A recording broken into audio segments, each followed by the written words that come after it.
What is up, you guys? So, I'm in my tack room area. It's really just a feed room area right now.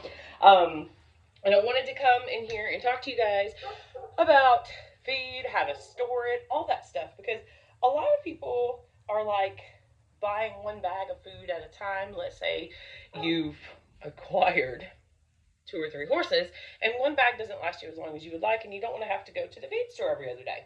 So, something we have done is we have gotten these older deep freezers, these chest freezers that do not work. I got them both off Facebook, right? Like free. How awesome is that? And then we've got some barrels over here. And as you can see, I've kind of got some bags everywhere because I bought feed yesterday and it was pouring rain when I was unloading it. So I just basically chunked it all in here. So, anyways, so what you want to start with, you want to make sure that it is mouse proof and moisture proof, right? So that's when these deep freezers are awesome. I can just show you guys.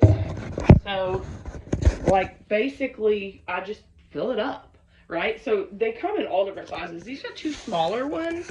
I used to have one large one, but I actually traded with my mom because she needed a bigger one because the bulk of her horses eat the same food.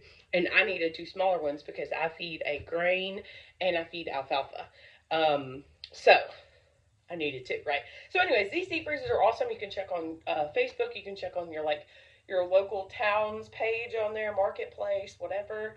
And a lot of times you can go to if there's any stores around you that work on large appliances, you can go in and just give them a note that says, we'll take broken deep freezer, $50, because these barrels, if you go to buy them anywhere, they're pretty expensive, like with the lids that actually seal. So, especially if you're going to have coons and possums and stuff like that can actually get into the tack room, you want to be able to put a bungee cord around it or something to keep the lids from being opened. But in my case, I don't have that. This is inside our shop, so I don't have to worry about the coons and possums and stuff. But if you're going to just have it in the side of your barn or whatever, where it's open to, the animals being able to come and be destructive on it, you want to make sure to have something that can seal. So anyways, these are awesome. You could just set something heavy on the top of the lid and then it wouldn't be able to get open, or you can put a little latch lock on it if you're handy dandy with your power tools. I am. You can put your little latch on it. So anyways, that's the way I store my feed. So let's move on now to feed itself. I always recommend that when you buy a horse, you talk to the owner about the regimen that it's on.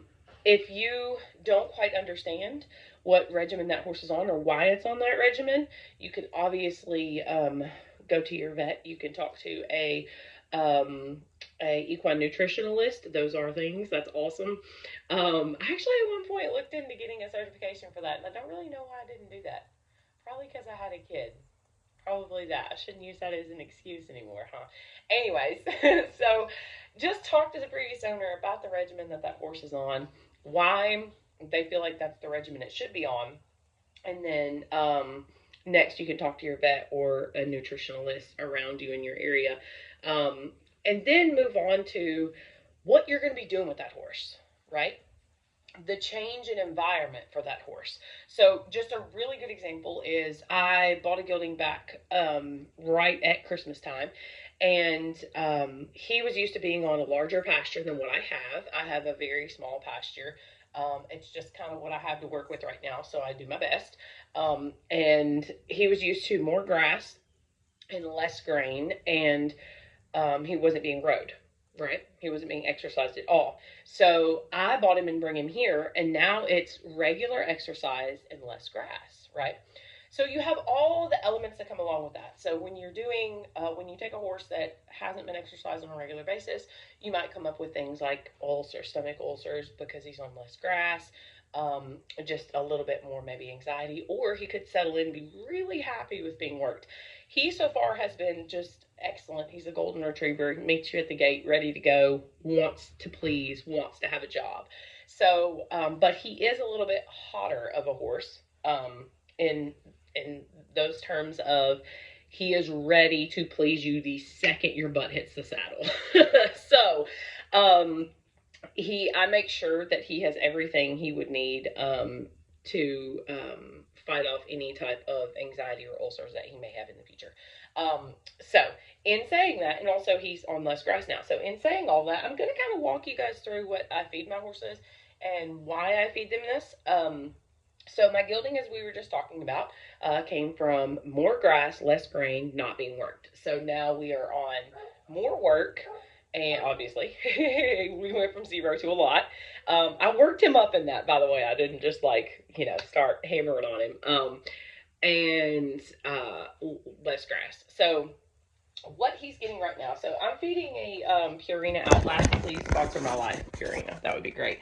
It's a Purina Outlast gastric support supplement because he is a little bit older and he does tend to struggle to keep weight on just a tiny bit. So this is for gastric health, and basically it helps him just have a little bit better system, you know what I mean? So this was the first bag. We're on the last handful of it today. But anyways, just read the instructions on the back. Look into something like that if you've got a horse that has a little bit more difficulty holding weight, or one that is kind of changing elements. We changed his whole element. His whole life went, woo! Next, I'm feeding, and my mare doesn't get that, by the way. She's perfectly fine. Next, I'm feeding a pelleted grain, which I soak, and I'll explain why here in just a minute. But anyways, this is a 14% protein, and I believe it's a 9% fat. This isn't like a heavy duty grain. This would be considered, something to keep on maintenance. My gilding gets 3/4 of a scoop of this. So where's my scoop? He gets 3/4 of a scoop. So this is your regular 5-pound scoop. He gets 3/4 of a scoop, right? And then my mare gets about half a scoop, right? So yeah, you can see it. There you go. Twice a day. So I feed twice a day just because I don't like to feed too much at one time.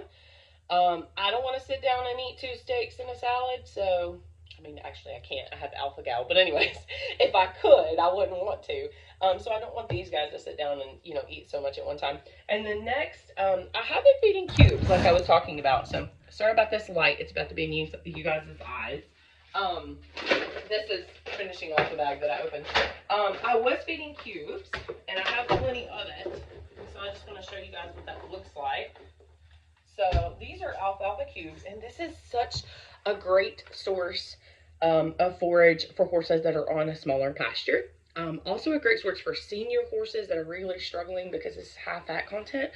And really it's just amazing. Like, alfalfa is amazing. So these are alfalfa Timothy mixed squares, and I soak them in water.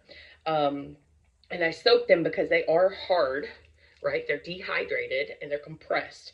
So they're not like super dehydrated, but they are. Anyways, so I soak them in water for about 10 or 15 minutes before I feed these to my horses. And my gilding gets a scoop and a half of these cubes, and my mare gets 1 scoop. So it equals right about 3 pounds for her and about 5 pounds for him. That's twice a day because they are on less forage. I could put round rolls out, but here's the thing. A round roll in the summertime, it's going to get moldy. It's going to sit out in the weather for a really, really long time. They're not going to hammer on it. I could feed square bales, but I'm limited on storage space right now. And I have a really great source of hay. I have no problem getting it. But again, it's the storage, like keeping it put up in the barn and it staying good, and not getting moisture or moldy or anything like that for a period of time for the amount of summer it would take to feed it. So I just choose to do the alfalfa cubes instead. And this has really, really worked great for us so far. So I just fill that deep freezer up. And then this time my store was out of cubes. I only got 3 bags of cubes, and I need 6 bags at a time. It's what I buy. So I buy 6 bags of pellets, or the grain, and 6 bags of the alfalfa cubes. They only had 3. The other store was completely out. And that's just the fun of feeding something like this. Try to make sure that your source that you're buying from is always going to have it in bulk. Not quite sure why both of them are running out at the same time. So not sure what to do there. But what I did find was alfalfa chopped. So basically the same thing once it's soaked. So this is alfalfa grass, and it's just chopped up. So basically, once this gets rehydrated and then soaked, it's gonna be the same. So I've been feeding them that, and I still put some water in with it because I soak my pellets. Here's why. In the past, let me pour this back in here.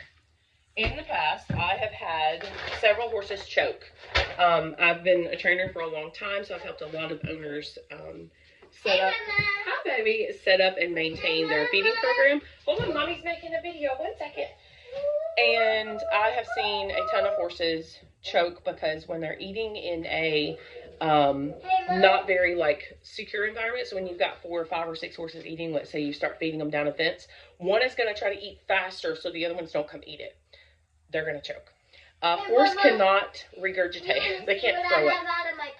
What do you have in your pocket? Hold, please. Oh, you got $1? Don't lose it, okay? No, it's money. Oh, yeah. Yeah, it's $1. Oh, my goodness, you have lots of dollars. No, not a lot of them. Not a lot? Oh, you got mud on your toes. That's real good. Okay, can you go check on the chickens for me, and I'll be out in just a minute, okay? I can't because Yeah. I gotta wash up my feet. Okay, go wash them up, baby. Go wash them up. The perks of being a mom. All right, so anyways, where was I? Hold please. Oh, choking. So yeah, I have helped a lot of clients with a lot of horses, get them resettled into new environments. And the biggest thing that I always suggest is make sure that your feeding regimen and your feeding time is very low stress for these horses. Horses' stomachs and bodies are so very sensitive. You can't just swap from one feed to another. You have to take your time to do that. They're just so sensitive. So if you have a horse that you're worried about choking, let's say he's in a new environment and it's more stress, there's more horses around him that might be trying to fight him for his food, because maybe you just don't have the setup yet to be able to separate them. Or you have one that hasn't had his dental work done yet. My gelding has not had his dental work done yet. I'm waiting for my dentist to come. He's out of state. And so if you soak that food, you take down on a lot of those opportunities for that horse to choke. When food is soaked in water, it's a lot softer. It's basically like mush and soap, or not soap, soup. You can add as much water as you want to, really, but my suggestion is always, get it above the food level and then soak it. And each food's going to soak up differently, so just watch your food for that. But once you start soaking it, you don't want to stop soaking it. So once you start that process, continue to soak it, because that horse is going to be used to that. So even though this chopped alfalfa doesn't need to be soaked, it doesn't need to be rehydrated like the cubes do, I'm still going to put some water in it because I'm soaking their pellets, and I put it in the same bucket. Okay, so if you guys want to watch me do that, I'm going to show you how that process works real fast. So I'm going to zoom you down here to my buckets. So these have water in them right there. There we go. And so now I'm just going to scoop out what I would normally feed. So I'm still kind of trying to figure out the process with the chopped alfalfa. So I'll just add my green right to the water, because it's kind of harder to measure how much of it I'm giving them because it's chopped. So I'm just kind of handfulling it into the scoop, and I'm just like really compacting it into the scoop. It doesn't feel like it weighs the same, but obviously once it gets in the water, I feel like it does. So I don't know, this part is a learning process for me as well. So there's one heaping scoop for my gelding. There we go.